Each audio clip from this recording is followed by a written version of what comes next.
everybody. Are we happy? Happy to start? It's gone 3:25. I've only got till 3:40.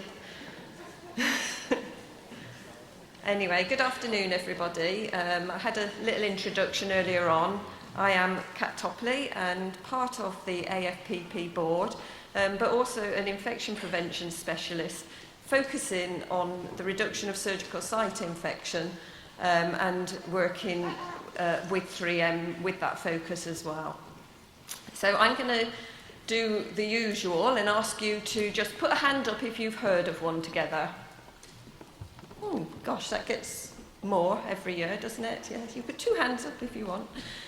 Okay, that's good. So what I'm going to do is a fairly quick run through, and it will be a recap for a lot of you, and for those who haven't had any contact or information about one together, it'll be an introduction for you. I'm going to talk about how it started off, what the objectives are, resources available to date, the event that we hold later on in the year, and also about the awards that are open for everybody to enter.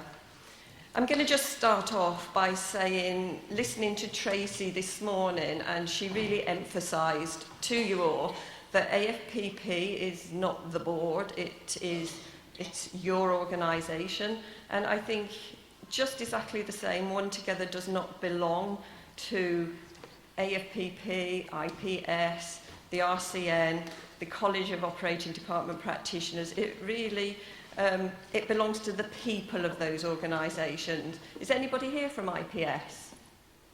That's good, because I was going to say, if anything, I'd say it should belong more to you than anybody. And I really want to emphasise that this is a resource that is designed mostly for the people that work with patients that deliver care every day.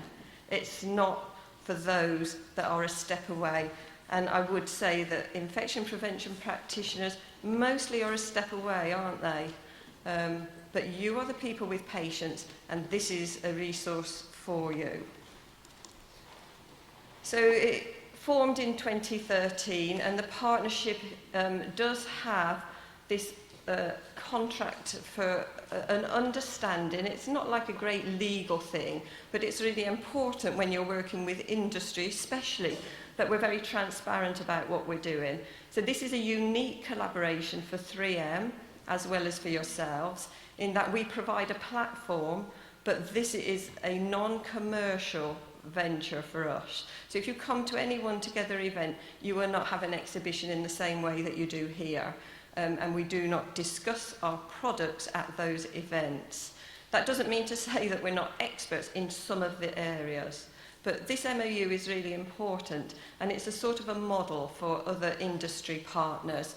We've always just kept to these 4 partners, and this year is the first year we've invited another organisation, and that is the Central Sterilising Club, and you'll understand why when I get to the end of this session. And I know everybody's thinking, what about the surgeons and the anaesthetists?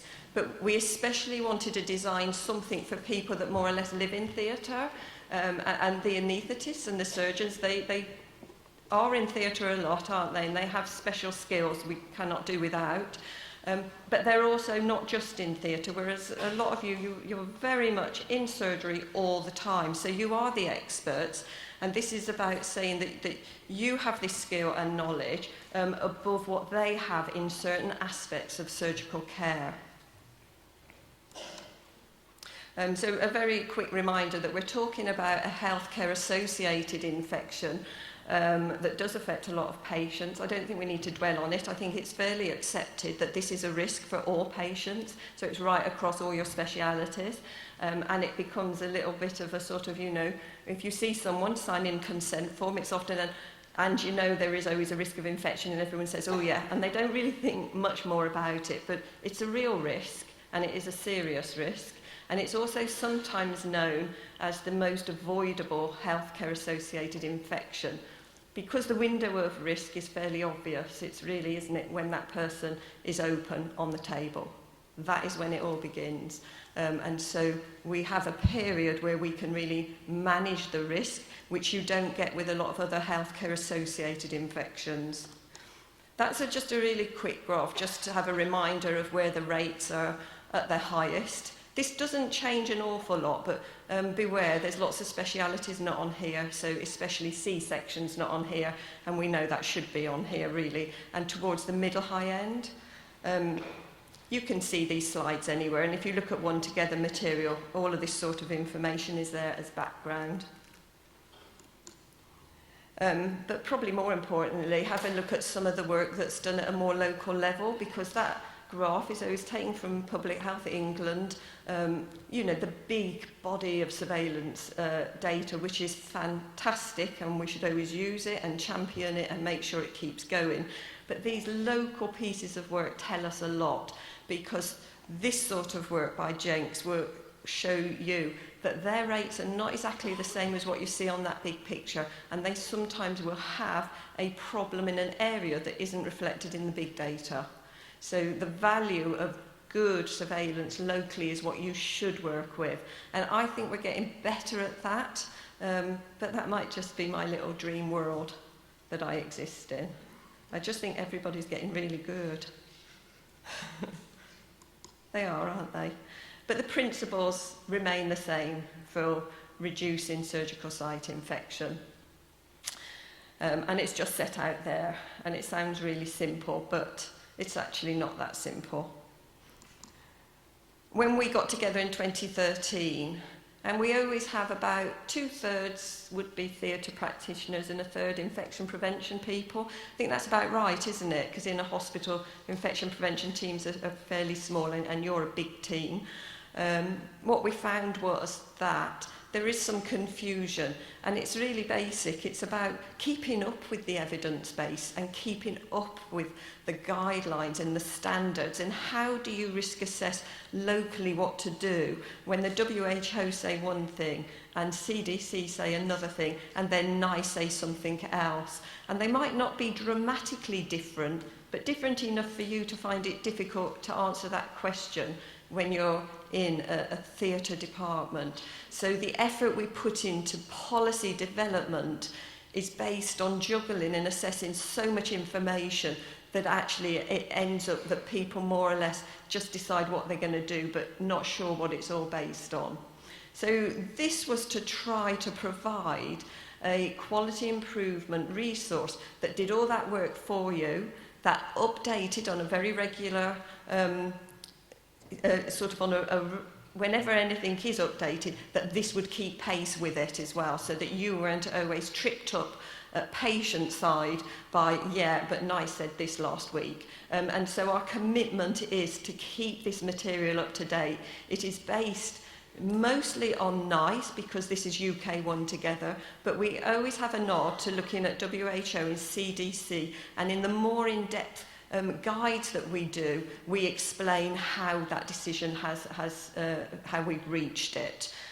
So it sort of acknowledges that when you're working with patients, you don't have time to do, and this should be the role of this quality improvement. So looking at NICE, we first of all just developed this pathway, and we've got the big poster up. I have to tell you that it's now updated. In November of every year, we launch the updated resources to capture any updates that have happened in that year, and anything new. We always do a new resource as well. So this year, this will be updated to the NICE update that happened in spring of this year, and that is about adding, you should think about decolonising nasal carriage for certain surgeries. And there's quite a lot of detail in NICE about how you go about. NICE have changed a little bit about how the way they do this. And if you were to come to the One Together event this year, we'll talk about that, because it's sort of useful and it's not, but it needs to be, you know what I mean. So we've added something about nasal decolonisation. We've added something as well in skin prep, because they have changed that. But what they have changed has more or less brought them more in line with what they were suggesting. It's not a grand change, but they have provided a table that helps you do a sort of a little choice of what's the best skin prep and when you can't use it, etc. And then the next changes are around wound care, the use of staples, sutures, etc. Doing a flush before you close, in fact not to, but we've reflected that on this big assessment, and the resource for that gets done next year. So that's the assessment poster, and then we have an assessment tool that goes with that. So whichever area you want to measure, you can look at it and you can measure whether your policy is up to date, that it's actually written down. So we do emphasise that policies must be written down, because we find lots and lots of areas are very vulnerable to that transient policy that is just reliant on somebody's knowledge of what they do. So it should always be a multidisciplinary agreed policy. But we also measure, does something good happen even if it's not in a policy? And you can just pick and choose in this quality improvement something that you want to measure. So the idea is really to never pick this up and do it all in one go, because it would just drive you mad. You couldn't do it, it's too big.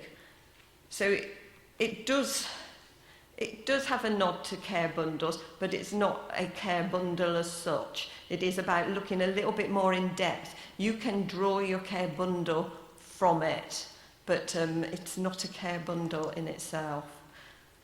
It's not my slide, this. There's no music. This is a quick run through of the resources. So we have our poster, which shows you at a glance the whole pathway. This is what we have agreed, infection prevention and surgical teams. These are the things that really matter. Most of the things are fluff around the edge. These are the things that get to the core of what might reduce your risk of surgical site infection. We have that assessment toolkit. Oops. And then we have warming resources. So that's a decision guide. If there's a decision in an algorithm, we do a decision guide that talks you through, you know, is the patient this, is it that, this is how you warm them, this is how you measure temperature, etc. Now, I know these are a bit out of order, so I just go to that we do have a perioperative warming guide that explains all of that. Then we have the surgical skin prep. We have a decision-making poster, which I think is one of the most useful ones, that helps you decide what you should use for whatever you're prepping. And then last year we did this surgical environment one, which is all about how you should clean theatre, when you clean theatre, what you use. And we haven't done a poster for that. We don't think that you need a poster. There's too many posters, isn't there, anyway? There's hundreds of posters everywhere, and I think this would just get lost. So we're trying to be sensible about what's produced. That's just showing you what that surgical environment also has the discipline, theatre discipline in it, and I think that's a really interesting area and worth a read. If you've got nothing else to read. This is my very nicely designed slide. Sorry, Lucy, you could have done this for me. I've just quickly put down, this is this year. We're all about asepsis this year. And we're going to be looking at it in two sections. We're going to look at hand hygiene for surgery. We're going to look at gloves, when to, when not to, gowns, masks, draping, and basically that managing that surgical field. So this really is your subject, I would suggest. And a really strong section on instrumentation. So handling the instruments and maintaining a sterile field, but actually as well a proper update on what the HTMs are saying. Those of you in the room that are old enough to have watched HTMs, choice frameworks, etc., etc., lots of nodding heads and utter confusion. But the HTM that exists at the minute, I think, is the most clear I've ever seen. And it is all about, this is what you must be doing, but you can be innovative and you can actually take it to a different level, but you've got to do it. And I think that's really interesting. We've not had that before. That, to me, is a sort of combination of choice. I don't know if the chief executive has moved to tell me to... They should have given me longer, shouldn't they? So I'll just shift on. And just to say that you can hear a lot more, if you could come to our 2019 event, and it's going to be at the Vox in Birmingham, sort of on the NEC site, and it is on 7th of November, is that right? Thank you. This is a free-to-attend event, so it gets hugely oversubscribed. So please, if you want to come, get your applications in. And the agenda you can see on the One Together site, and also an advert there about entering the One Together Awards, which we really want theatre practitioners to do. I don't want it overwhelmed by infection prevention people. It really should be people who work with patients, and it doesn't have to be, it's called Small Steps because it's all about, have you made a change? Even if you change the skin prep for one speciality and it is embedded and sustained, that is worth putting an application in, because these are the things that people struggle with.